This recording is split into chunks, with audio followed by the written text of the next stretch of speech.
Cuando vi a mi nieta, de 8 años, sentada sola en ese aeropuerto, con su mochila rosada entre las piernas y los ojos llenos de lágrimas que no caían, supe que algo me había cambiado para siempre. No grité, no corrí, solo caminé hasta ella con el corazón latiendo tan fuerte que creí que todos a mi alrededor podían escucharlo.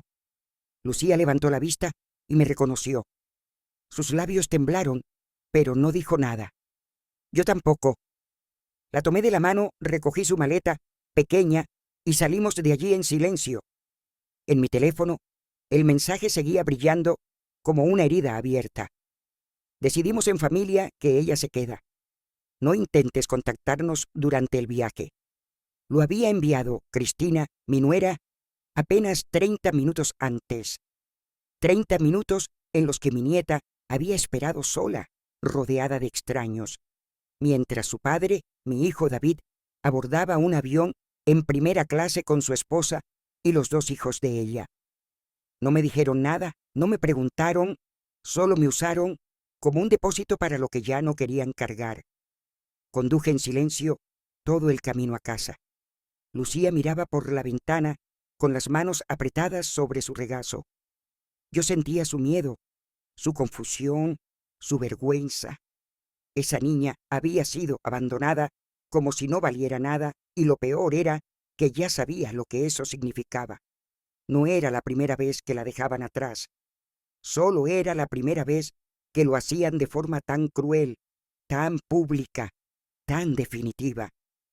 Cuando llegamos a mi casa, le preparé chocolate caliente y le ofrecí galletas. Ella comió en silencio, con movimientos lentos, como si tuviera miedo de hacer ruido. Yo me senté frente a ella y la observé. Lucía tenía el cabello castaño de su madre, los ojos verdes de mi hijo y una tristeza que ningún niño debería cargar. Su ropa estaba limpia, pero vieja, heredada, probablemente de los hijos de Cristina. Sus zapatos tenían las suelas gastadas. Todo en ella gritaba descuido, abandono, olvido. Esa noche, después de acostarla en la habitación de invitados, volví a leer el mensaje de Cristina. Luego abrí el historial de mensajes. Había más, muchos más. Durante los últimos 2 años, desde que David se casó con ella, las señales habían estado ahí. Mensajes donde Cristina se quejaba de que Lucía era difícil, problemática, celosa de sus hijos. Mensajes donde David pedía que yo cuidara a la niña cada vez más seguido, siempre con excusas, un viaje de trabajo, una reunión importante, un fin de semana romántico. Yo aceptaba porque amaba a mi nieta, porque era todo lo que me quedaba de mi nuera anterior, la madre de Lucía, que había muerto en un accidente cuando la niña tenía apenas 4 años. David había tardado 1 año en rehacer su vida. Conoció a Cristina en una conferencia de trabajo. Ella era divorciada, tenía 2 hijos de 11 y 13 años y, según mi hijo, era perfecta. Se casaron rápido, demasiado rápido, y desde el primer día, Cristina dejó claro que Lucía era un problema. No lo decía abiertamente. Claro, era más útil que eso.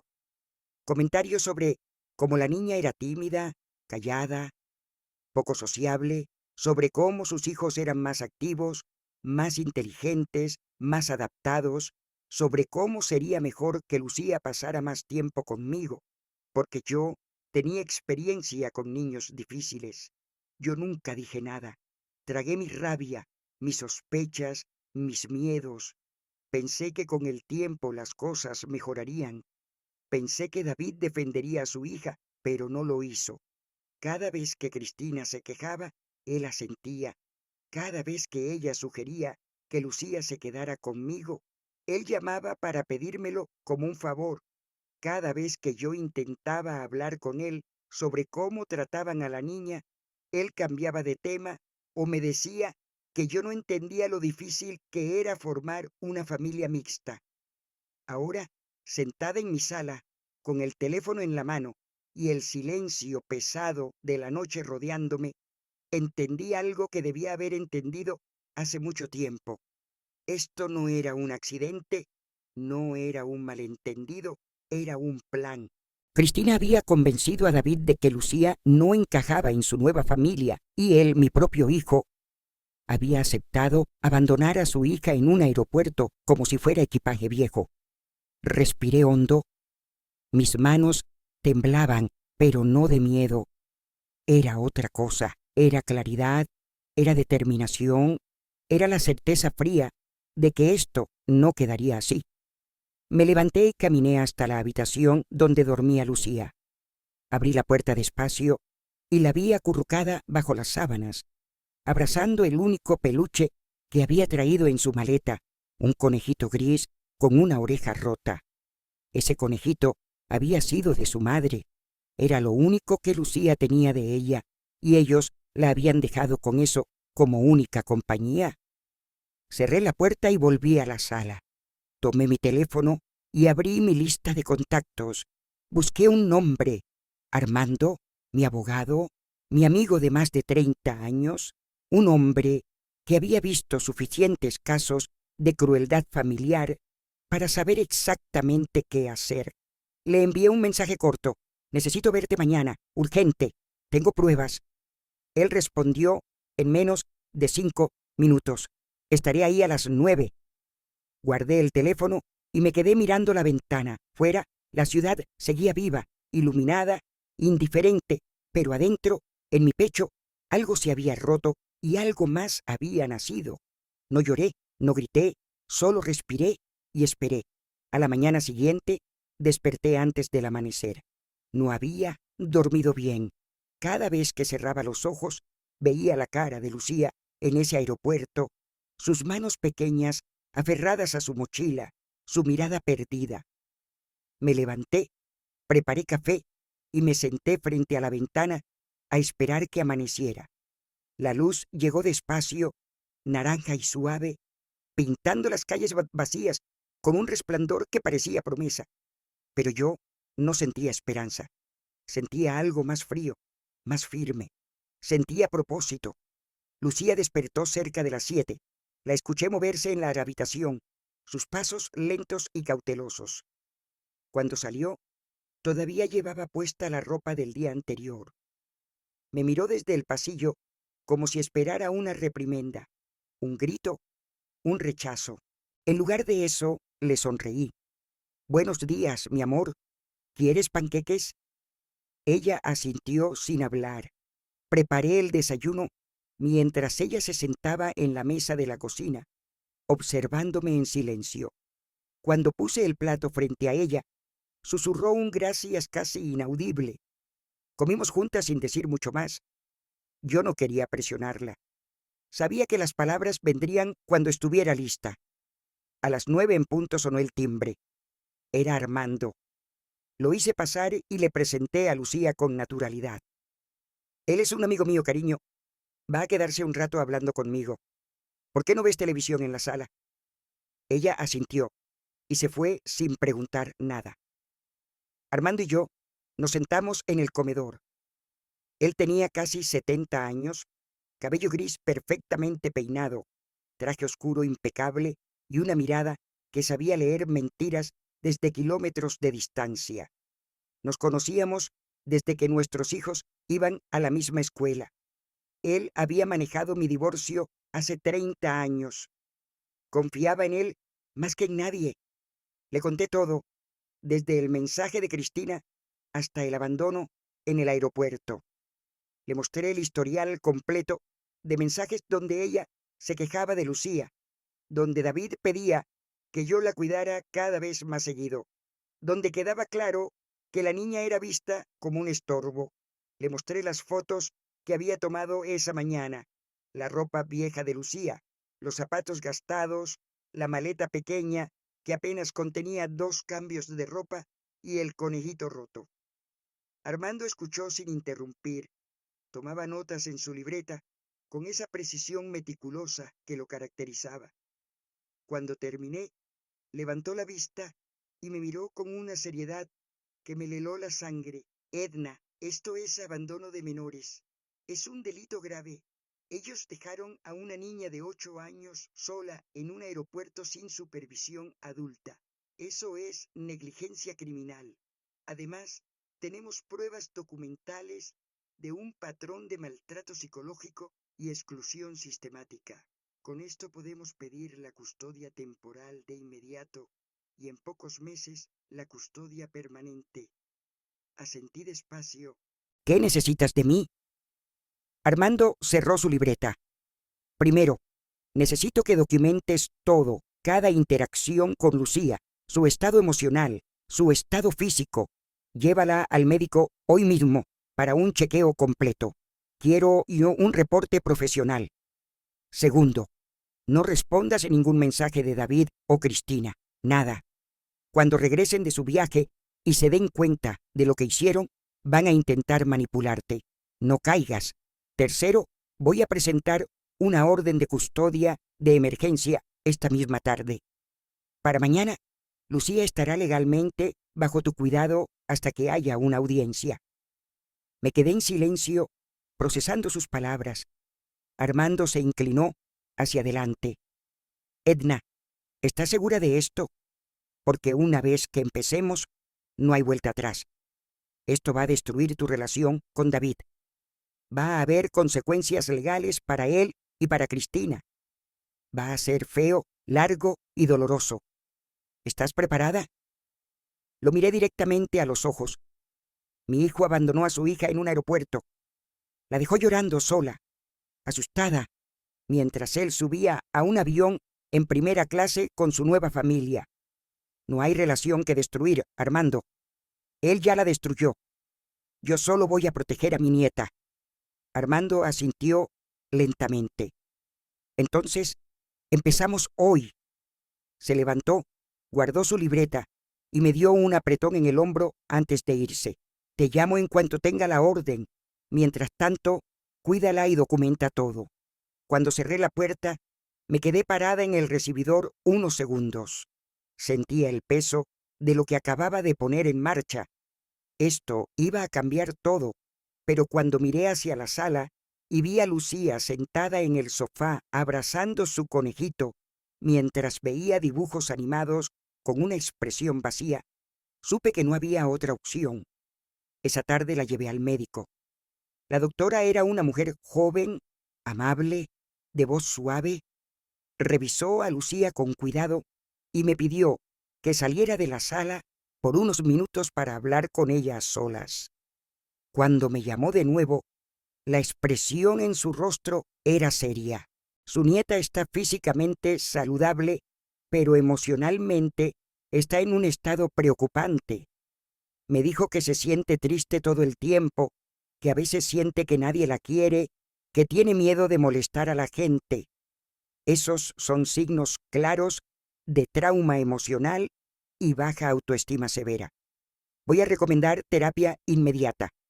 También voy a documentar todo en su expediente médico. Me entregó un sobre con el reporte completo. Si necesita esto para algo legal, aquí está todo. Salimos del consultorio y fuimos a comprar ropa nueva para Lucía. Dejé que eligiera lo que quisiera. Al principio estaba tímida, señalando las prendas más baratas, las más simples, pero la animé con paciencia. Elige lo que te guste de verdad, mi amor. No importa el precio. Poco a poco fue relajándose. Elegí un vestido color lavanda con flores blancas, 2 pantalones cómodos, varias blusas, zapatos nuevos que le quedaban perfectamente y una mochila amarilla brillante que la hizo sonreír por primera vez en 2 días. En la caja el total fue de 320. No me importó. Ver esa pequeña sonrisa en su cara no tenía precio. Cuando llegamos a casa, Lucía se probó toda la ropa nueva y desfiló por la sala mostrándome cada conjunto. Yo aplaudía y le decía lo hermosa que se veía. Por un momento, solo por un instante breve y frágil, vi a la niña que debió haber sido siempre feliz, confiada, amada. Esa noche cenamos pizza y vimos una película juntas. Lucía se quedó dormida en el sofá, acurrucada contra mí. La llevé a su cama con cuidado La arropé y besé su frente. Mientras salía de la habitación, mi teléfono vibró. Era un mensaje de Armando. Orden de custodia temporal aprobada. Mañana es oficial. Bien hecho, Edna. Guardé el teléfono y me senté en la oscuridad de mi sala. Afuera, la ciudad seguía su ritmo nocturno, pero adentro, en mi casa, algo había cambiado. Lucía estaba segura, estaba protegida, y yo había dado el primer paso de un camino que sabía sería largo y difícil, pero no tenía miedo, tenía claridad, y eso era suficiente. Los siguientes días transcurrieron en una calma extraña, casi irreal. Lucía y yo establecimos una rutina simple. Desayunábamos juntas, ella dibujaba o veía televisión mientras yo trabajaba en la casa. Almorzábamos, salíamos a caminar por el parque cercano y por las noches leíamos cuentos antes de dormir. Poco a poco vi cómo empezaba a relajarse. Sus hombros ya no estaban tan tensos, sus respuestas ya no eran susurros. Incluso empezó a hacerme preguntas sobre cosas cotidianas. ¿Por qué el cielo era naranja al atardecer? Si podíamos plantar flores en el jardín, si algún día podríamos tener un gato. Cada pregunta era una pequeña victoria, cada sonrisa un milagro. Pero por las noches, cuando ella dormía, yo me sentaba en la sala con una copa de vino y dejaba que los recuerdos me invadieran. No podía dejar de pensar en cómo habíamos llegado a este punto. En todos los momentos que había ignorado, todas las señales que había dejado pasar, todas las veces que había callado cuando debía haber gritado. Recordaba la primera vez que conocí a Cristina. Fue en la casa de David, una cena de presentación que él organizó con demasiado entusiasmo. Cristina llegó con sus 2 hijos, Ernesto y Fausto, 2 niños ruidosos y seguros de sí mismos que ocuparon toda la sala con sus juegos y sus risas. Ella era elegante, de sonrisa perfecta y modales impecables. Hablaba de su trabajo en marketing, de sus viajes, de lo maravilloso que era haber encontrado a David después de un divorcio difícil. Yo la escuché con cortesía, pero algo en mi interior no encajaba. Había una frialdad en sus ojos cuando miraba a Lucía, una distancia calculada. Esa noche, Lucía estuvo callada toda la cena. Se sentó en una esquina de la mesa, comiendo despacio, sin levantar la vista. Cuando intenté incluirla en la conversación, Cristina interrumpió con una anécdota sobre sus propios hijos. Cuando Lucía derramó un poco de agua, Cristina suspiró con esa clase de suspiro que dice más que 1000 palabras. David no dijo nada, solo limpió el agua y le pidió a Lucía que tuviera más cuidado. Yo apreté los puños bajo la mesa, pero sonreí y seguí comiendo. No quería arruinar la noche de mi hijo. Las semanas siguientes fueron peores. David empezó a cancelar nuestras visitas regulares con Lucía. Siempre había una excusa. Cristina había planeado una salida familiar. Los niños tenían actividades. Era mejor que Lucía se quedara en casa porque estaba cansada. Cuando finalmente logré verla de nuevo, noté el cambio. Estaba más delgada, más callada. Tenía ojeras. Cuando le pregunté si estaba bien, me dijo que sí, con una voz tan pequeña que casi no la escuché. Le pregunté a David qué estaba pasando. Él me dijo que Lucía estaba pasando por una etapa difícil, adaptándose a la nueva dinámica familiar. Me pidió paciencia, yo se la di. Ese fue mi error. Los meses pasaron y las señales se volvieron imposibles de ignorar. Lucía empezó a quedarse conmigo cada vez más seguido. Primero eran fines de semana, luego semanas completas. David siempre tenía una razón, un viaje de trabajo, una emergencia, una oportunidad que no podía rechazar.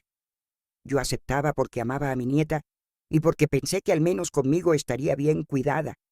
pero cada vez que la recogía, notaba algo nuevo, un moretón en el brazo que David explicaba como una caída jugando, ropa que le quedaba pequeña, una tristeza en sus ojos que no debería estar ahí. Un día, hace 6 meses, Lucía llegó a mi casa con una mochila llena de ropa y una nota de David que decía: «Mamá, Cristina y yo necesitamos un tiempo para fortalecer nuestra relación de pareja. ¿Podrías quedarte con Lucía por un mes? Te lo compensaré». Un mes se convirtió en 6 semanas, luego en 2 meses. Cuando finalmente volvió a buscarla, Lucía lloró. No quería irse. Me abrazó con tanta fuerza que sentí su desesperación en cada fibra de mi ser. Le rogó a David que la dejara quedarse conmigo. Él se molestó. Me dijo que yo estaba malcriándola, haciéndola dependiente, interfiriendo en su familia. Cristina, parada detrás de él con los brazos cruzados, asintió con una sonrisa fría. Esa fue la última vez que vi a Lucía antes del aeropuerto. Pasaron 3 meses en los que David dejó de contestar mis llamadas. Mis mensajes eran ignorados o respondidos con monosílabos. Cuando preguntaba por Lucía, me decía que estaba bien ocupada con la escuela, adaptándose. Yo insistí en verla. Él siempre encontraba una excusa hasta que llegó ese mensaje en el aeropuerto, hasta que todo explotó. Ahora, sentada en mi sala, con esos recuerdos ardiendo en mi mente, entendí algo crucial. Esto no había sido un impulso, no había sido un error de un mal día. Había sido un plan lento, metódico, calculado. Cristina había pasado 2 años convenciendo a David de que Lucía era un problema, y él, débil y cobarde, había aceptado cada palabra. Habían decidido eliminarla de sus vidas de la forma más cruel posible, abandonándola como si nunca hubiera existido. El 4.º día después del aeropuerto, Armando vino a visitarme con más noticias. Ya presenté la demanda formal de custodia permanente. También reporté el caso a Servicios de Protección Infantil. Van a abrir una investigación. Cuando David y Cristina regresen, van a encontrarse con una citación judicial y una orden de comparecer ante un juez. Además, tomé la libertad de contactar a la escuela de Lucía. Pedí su expediente académico y hablé con su maestra. ¿Sabías que la niña ha faltado a clases más de 40 días este año? ¿Que su rendimiento ha bajado drásticamente? Que la maestra reportó preocupaciones sobre su estado emocional en 3 ocasiones diferentes y nunca recibió respuesta de los padres? Sentí como la rabia subía por mi garganta como veneno. No sabía nada de eso. Armando asintió porque no querían que lo supieras. Pero ahora tenemos evidencia documentada de negligencia educativa, además del abandono. Esto fortalece tu caso considerablemente. Edna, vas a ganar. No tengo dudas. Me entregó una carpeta gruesa llena de documentos, reportes, fotografías, declaraciones. Guarda esto en un lugar seguro y prepárate porque cuando ellos vuelvan va a empezar la guerra. Esa noche, mientras guardaba la carpeta en mi caja fuerte, recibí un mensaje.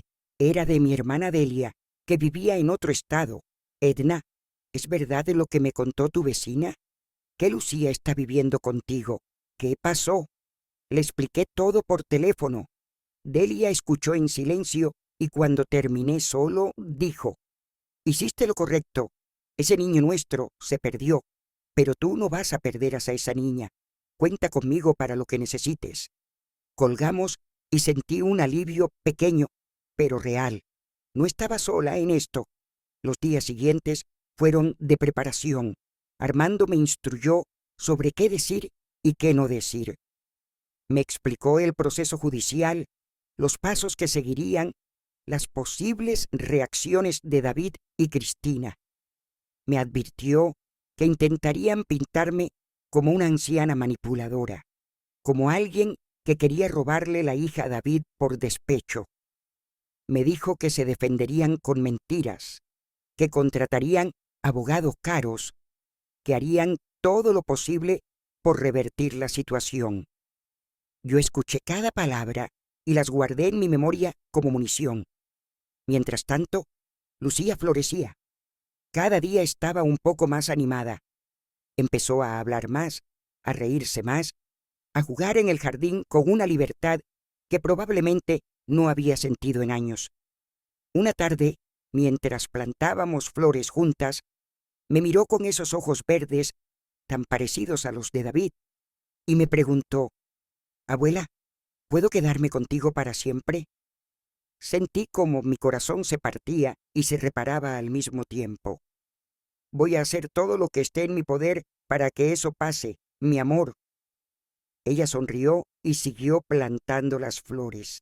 Yo la observé con una mezcla de amor y determinación que nunca había sentido antes.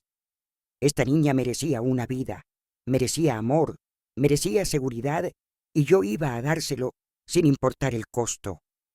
Esta noche, mientras Lucía dormía abrazada a su conejito, me senté a escribir. Escribí todo lo que recordaba, cada fecha, cada conversación, cada incidente. Escribí sobre los moretones, las ausencias, las excusas, las mentiras. Escribí hasta que mis manos dolieron y mis ojos se cansaron, porque sabía que cada palabra era una pieza de evidencia, cada recuerdo una prueba, cada detalle un arma. El 10º día después del abandono en el aeropuerto, todo cambió. Eran las 11 de la mañana cuando mi teléfono empezó a vibrar sin parar. Llamadas, mensajes, notificaciones que no dejaban de llegar. Miré la pantalla y vi el nombre de David 1, 2, 5, 10 veces. No contesté. Armando me había sido claro. Ningún contacto directo hasta la audiencia. Dejé que el teléfono siguiera vibrando sobre la mesa de la cocina mientras preparaba el almuerzo para Lucía. Ella estaba en la sala dibujando, ajena al caos que estaba por desatarse. Los mensajes empezaron a aparecer en la pantalla. «Mamá, ¿qué está pasando? ¿Por qué tengo una citación judicial? Llámame inmediatamente. Esto es un malentendido. No puedes hacerme esto. Lucía es mi hija». Cada mensaje era más desesperado que el anterior. Luego llegaron los de Cristina. «Edna, no sé qué te dijo Lucía, pero está exagerando. Ella es una niña dramática». Nunca la abandonamos. Solo necesitábamos un tiempo familiar sin complicaciones. «Si no retiras la demanda, te vas a arrepentir». Leí cada palabra con una calma que me sorprendió a mí misma. No sentí rabia, no sentí dolor, solo sentí una certeza fría y absoluta. Esto era exactamente lo que esperaba. Tomé capturas de pantalla de cada mensaje y se las envié a Armando. Su respuesta fue inmediata. «Perfecto. Esto demuestra conciencia de culpa y amenazas. Guarda todo». 1 hora después llegó una llamada de un número desconocido. Contesté con cautela. Era una mujer que se identificó como abogada de David y Cristina. Su voz era profesional, fría, calculada. «Señora Edna, mi nombre es Mónica Reyes. Represento a su hijo David y a su esposa Cristina en este asunto. Me gustaría discutir la posibilidad de llegar a un acuerdo extrajudicial antes de que esto escale innecesariamente». La escuché sin interrumpir. Ella continuó: «Entiendo que hubo un malentendido en el aeropuerto. Mis clientes están dispuestos a reconocer que pudieron haber manejado la situación de mejor manera. Están dispuestos a establecer un régimen de visitas formal para usted y a compensarla económicamente por las molestias». Me reí. Fue una risa seca, breve, que la tomó por sorpresa. «Dígale a sus clientes que abandonar a una niña de 8 años en un aeropuerto no es un malentendido, es un delito». y no estoy interesada en visitas ni en dinero. Estoy interesada en la custodia permanente de mi nieta. Buenos días. Colgué antes de que pudiera responder. Mi mano temblaba ligeramente, pero no de miedo. Era adrenalina pura. Esa tarde, Armando me llamó nuevamente. Edna, acabo de recibir una llamada de la abogada de David. Dice que sus clientes quieren negociar. Les dije que no hay nada que negociar, pero quiero advertirte, van a intentar pintarte como la villana. Van a decir que estás manipulando a Lucía, que estás usando esto para vengarte de David por algo del pasado, que eres demasiado mayor para cuidar de una niña. Prepárate para eso. Respiré hondo. Déjalos intentar. Tenemos la verdad de nuestra parte. Los días siguientes fueron un infierno de presión. David empezó a enviarme mensajes más agresivos.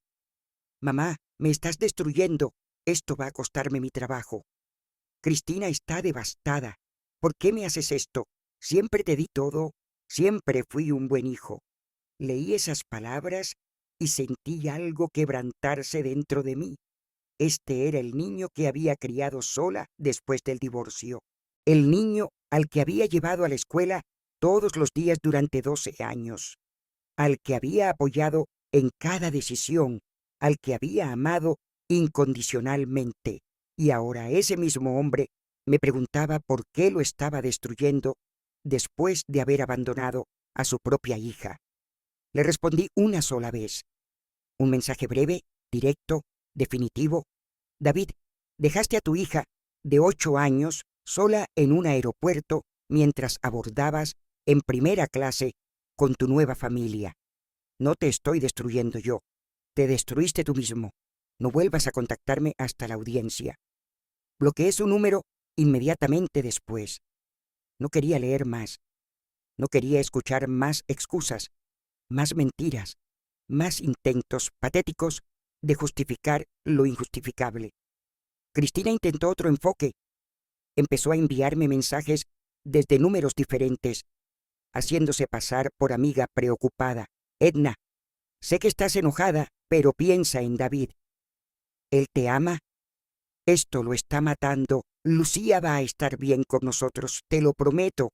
Solo retira la demanda y podemos empezar de nuevo. Ignoré cada mensaje, bloqueé cada número. No iba a caer en sus juegos.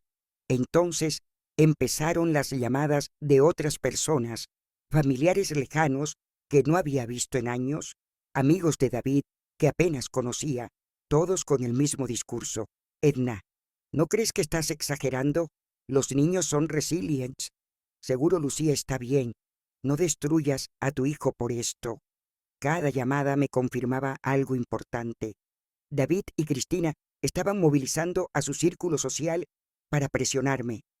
Estaban creando una narrativa donde yo era la villana irracional y ellos las pobres víctimas de una abuela vengativa. Pero yo tenía algo que ellos no tenían, la verdad documentada. Armando había recopilado todo, los reportes médicos que mostraban el estado emocional deteriorado de Lucía, los registros escolares que probaban la negligencia educativa, las capturas de pantalla de los mensajes donde Cristina se quejaba constantemente de la niña, las fotografías de la ropa vieja y los zapatos gastados, los testimonios de vecinos que habían visto a Lucía sola en la casa durante horas. Todo estaba ahí organizado, irrefutable. Una semana antes de la audiencia preliminar, recibí una visita inesperada. Era la madre de Cristina, una mujer de unos 70 años, elegante, de modales suaves. Me pidió hablar conmigo a solas. La hice pasar y le ofrecí café. Ella aceptó y se sentó en mi sala con una expresión que no podía descifrar. Después de unos minutos de silencio incómodo, habló Edna. Vine a pedirte que retires la demanda. Cristina es mi hija y la amo, pero sé que cometió un error grande, pero no merece perder todo por esto. Tiene una carrera, una familia, Esto la va a destruir.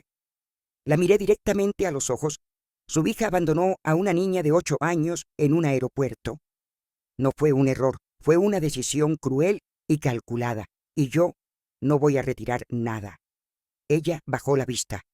Entiendo tu rabia, pero piensa en David. Es tu hijo. ¿De verdad quieres destruirlo? Sentí como la rabia volvía a trepar por mi garganta. David se destruyó solo cuando decidió ser cómplice de esto. Él eligió a Cristina sobre su propia hija. Él eligió su comodidad sobre la seguridad de Lucía. Esas fueron sus decisiones, no las mías. La madre de Cristina se levantó lentamente. Entonces no hay nada más que hablar. Se dirigió a la puerta, pero antes de salir se detuvo y me miró una última vez. Espero que puedas vivir con las consecuencias de esto. Cerré la puerta sin responder. Sus palabras intentaban sembrar culpa, pero no funcionaron. Yo ya había tomado mi decisión y estaba en paz con ella. Esa noche, mientras acostaba a Lucía, ella me abrazó con fuerza y me susurró: «Gracias por no dejarme, abuela». Sentí como las lágrimas se acumulaban en mis ojos, pero las cons. «Nunca te voy a dejar, mi amor, nunca». Ella se durmió con una sonrisa pequeña en su rostro, abrazando su conejito. Yo me quedé ahí, sentada en la oscuridad de su habitación, escuchando su respiración suave y constante. En ese momento supe, con una certeza absoluta, que cada mensaje ignorado, cada amenaza recibida, cada presión soportada había valido la pena. Al día siguiente, Armando me llamó con noticias importantes. Edna, Servicios de Protección Infantil, completó su investigación. Su reporte es devastador para David y Cristina. Documentaron abandono de menores, negligencia emocional, negligencia educativa y un patrón de exclusión sistemática. Esto, sumado a nuestras pruebas, hace que tu caso sea prácticamente invencible. La audiencia es en 4 días. Prepárate para ganar.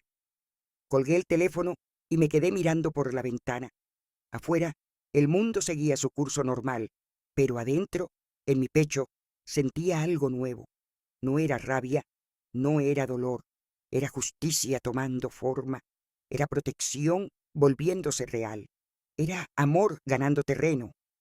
La mañana de la audiencia preliminar amaneció gris y fría. Me levanté antes del alba, incapaz de seguir durmiendo. Preparé café y me senté frente a la ventana, viendo cómo la luz del día luchaba por abrirse paso entre las nubes pesadas. Lucía seguía durmiendo. Había decidido no llevarla a la corte. Armando estuvo de acuerdo. Era mejor que no estuviera presente en esta etapa. Mi hermana Delia había venido desde fuera del estado para quedarse con ella durante el día. Llegó la noche anterior y su sola presencia me dio una fuerza que no sabía que necesitaba. Me vestí con cuidado. Elegí un traje color gris claro, sencillo pero elegante, nada llamativo. Armando me había aconsejado: «Quiero que te veas como lo que eres, una abuela responsable, seria, capaz.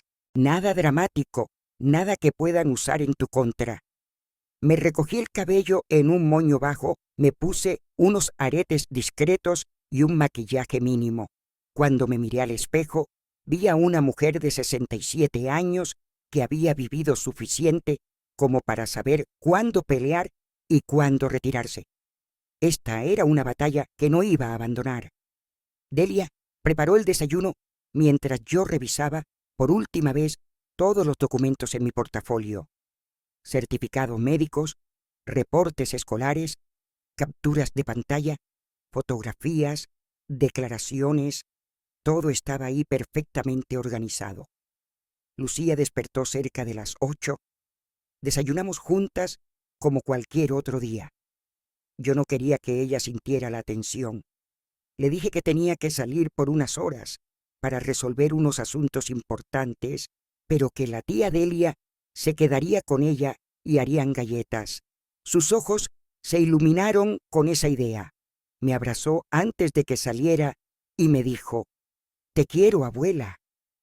Esas 3 palabras me dieron más fuerza que cualquier discurso motivacional. Armando pasó a recogerme a las 9 en punto. Durante el trayecto al juzgado, repasamos la estrategia una vez más. «Edna, ellos van a intentar atacarte personalmente.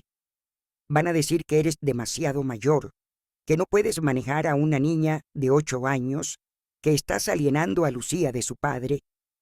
Mantén la calma, no reacciones, solo responde las preguntas del juez con claridad y honestidad. Deja que las pruebas hablen por sí solas». Asentí en silencio.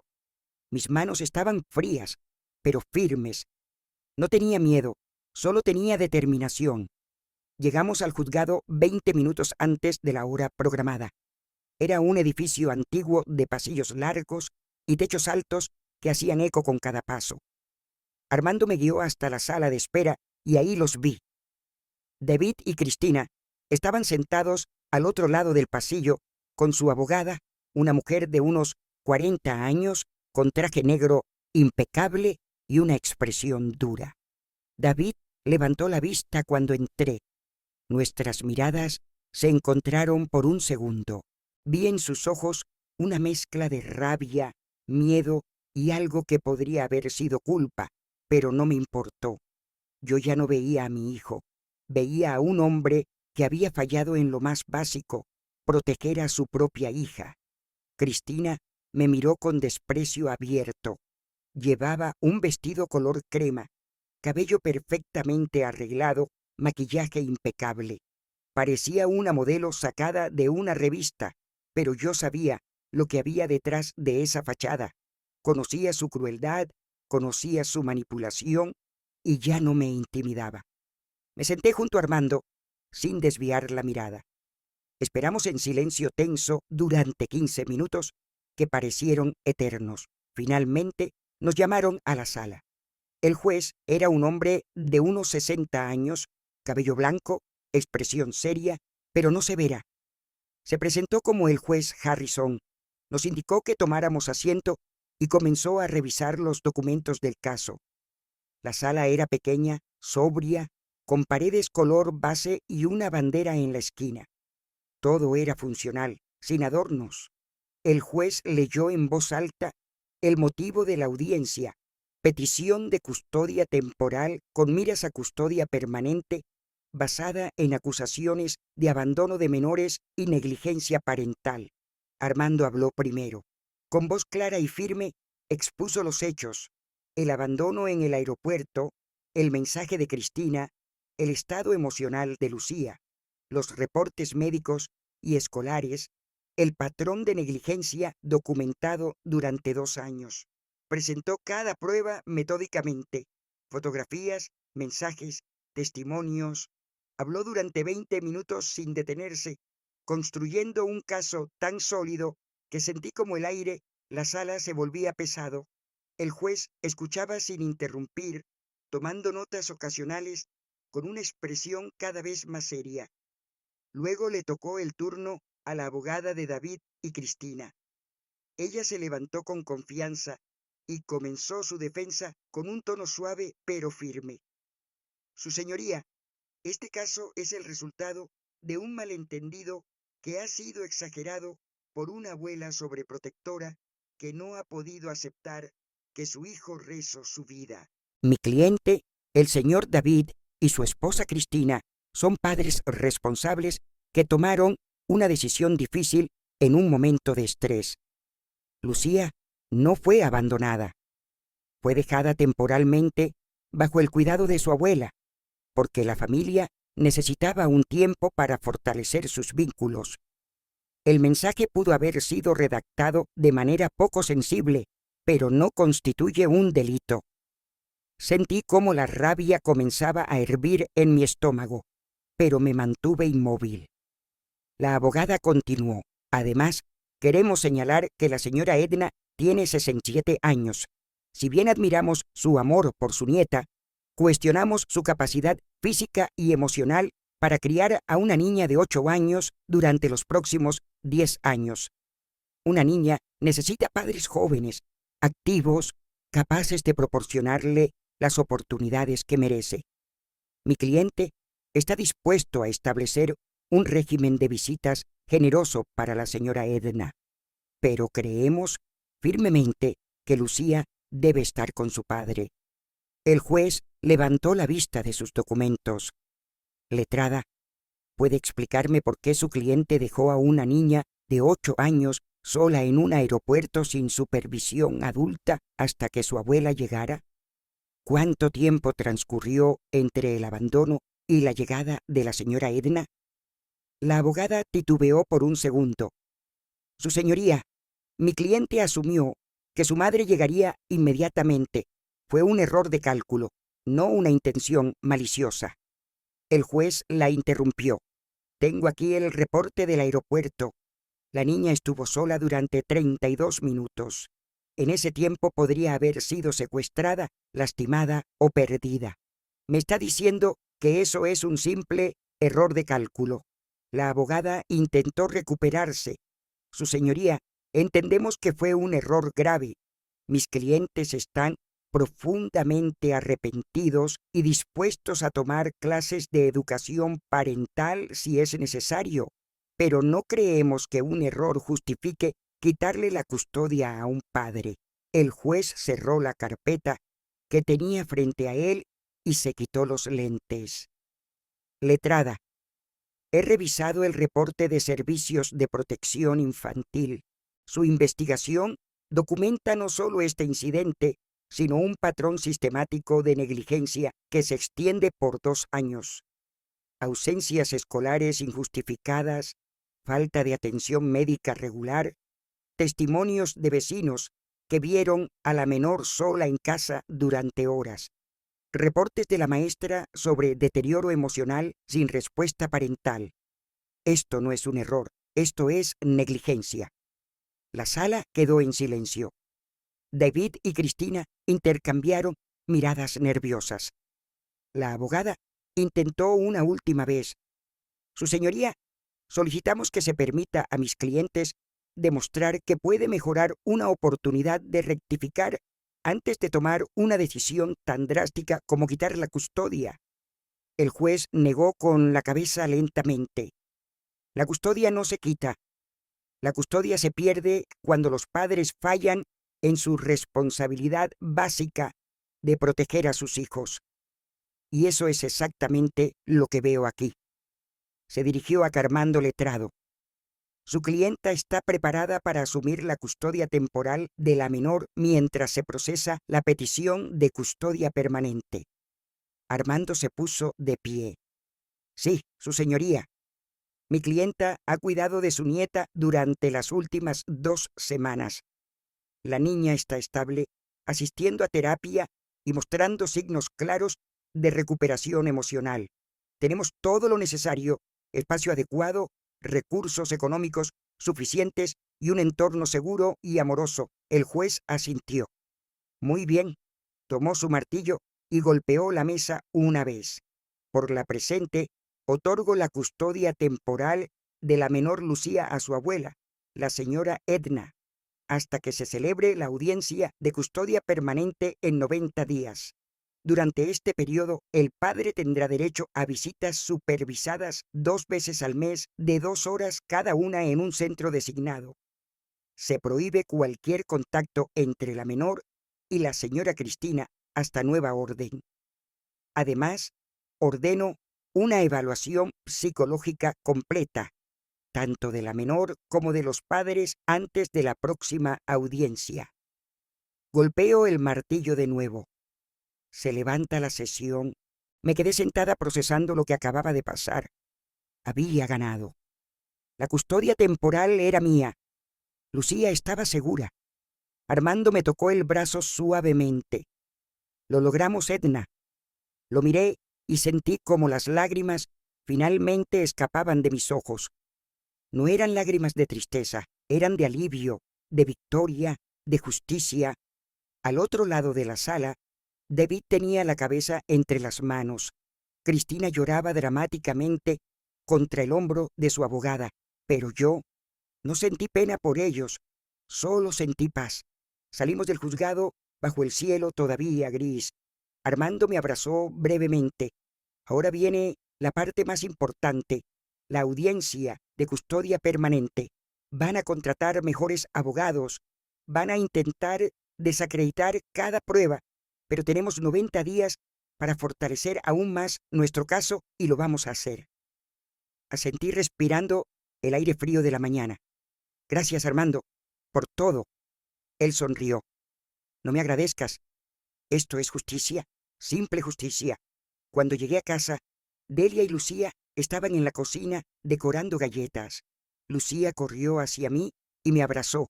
¿Cómo te fue, abuela? La abracé con fuerza. Bien, mi amor, todo salió bien. Ella sonrió y volvió a sus galletas. Delia me miró desde la cocina con una expresión que lo decía todo. Habíamos ganado la primera batalla, pero la guerra apenas comenzaba. Los días después de la audiencia fueron extrañamente tranquilos. Era como si el mundo hubiera contenido la respiración esperando el próximo movimiento. Lucía continuaba floreciendo bajo mi cuidado. Comenzó la terapia con una psicóloga infantil recomendada por Armando, una mujer cálida llamada doctora Ramírez, que tenía una habilidad especial para conectar con niños traumatizados. Después de la primera sesión, la doctora me llamó aparte y me dijo: Ena, esa niña ha sufrido más de lo que cualquiera debería sufrir a su edad, pero hay esperanza. Con amor, estabilidad y tiempo puede sanar completamente. Inscribí a Lucía en la escuela cerca de mi casa. El primer día estaba nerviosa, aferrándose a mi mano mientras caminábamos hacia el edificio. Pero su nueva maestra, la señora Mónica, la recibió con tanta calidez que vi cómo los hombros de Lucía se relajaban. Cuando la recogí esa tarde, venía sonriendo. Hice una amiga abuela, se llama Amanda, me prestó sus crayones. Mi corazón se hinchó de alegría. Eran pequeñas victorias, pero significaban todo. Sin embargo, la calma en mi vida contrastaba con el caos que sabía que se estaba gestando en la vida de David y Cristina. Armando me mantenía informada. Contrataron a un bufete grande, Edna, uno de esos que cobran $0 la hora. Van a ir con todo, no me sorprendió. David siempre había sido de apariencias, de impresionar, de mostrar que podía pagar por lo mejor, pero el dinero no compra la verdad. Y la verdad estaba de nuestro lado. Una tarde, 2 semanas después de la audiencia, recibí una llamada de un número que no reconocí. Dudé, pero contesté. Era una voz de mujer joven, temblorosa, asustada. Señora Edna, no me conoce, pero necesito hablar con usted. Me llamo Patricia. Trabajé como niñera para su hijo y Cristina durante meses el año pasado. Mi corazón comenzó a latir más rápido. Dime, Patricia. Ella respiró hondo antes de continuar. Vi cómo trataban a Lucía. Fue horrible, por eso renuncié. Pero ahora me enteré del caso y siento que debo decir la verdad. ¿Puedo dar mi testimonio? Le pasé el teléfono a Armando inmediatamente. Él habló con Patricia durante 1 hora. Cuando colgó, su expresión era una mezcla de satisfacción y tristeza. Edna, esa mujer, presenció cosas terribles. Lucía era castigada por cosas insignificantes, mientras los hijos de Cristina podían hacer lo que quisieran. La dejaban comer sola después de que todos terminaran. La encerraban en su habitación por horas como castigo. Patricia documentó todo, porque sabía que algún día podría necesitarlo. Tiene fotos, grabaciones de audio, un diario detallado. Esto es oro para nuestro caso. Pero con cada victoria venía un nuevo ataque. David comenzó una campaña en redes sociales sutilmente diseñada para pintarse como la víctima. Publicó fotos antiguas con Lucía de cuando era bebé con mensajes emotivos sobre el amor de un padre y lo doloroso que era estar separado de su hija. Sus amigos compartían las publicaciones con comentarios de apoyo. Fuerza, David. Los abuelos no deberían tener más derechos que los padres. Esto es injusto. Cada publicación era una manipulación cuidadosamente diseñada para generar simpatía pública. Armando me advirtió que no respondiera, que no entrara en ese juego. Ellos quieren provocarte para que digas algo que puedan usar en tu contra. Mantente al margen. La opinión pública no decide este caso. El juez lo hará basándose en evidencia.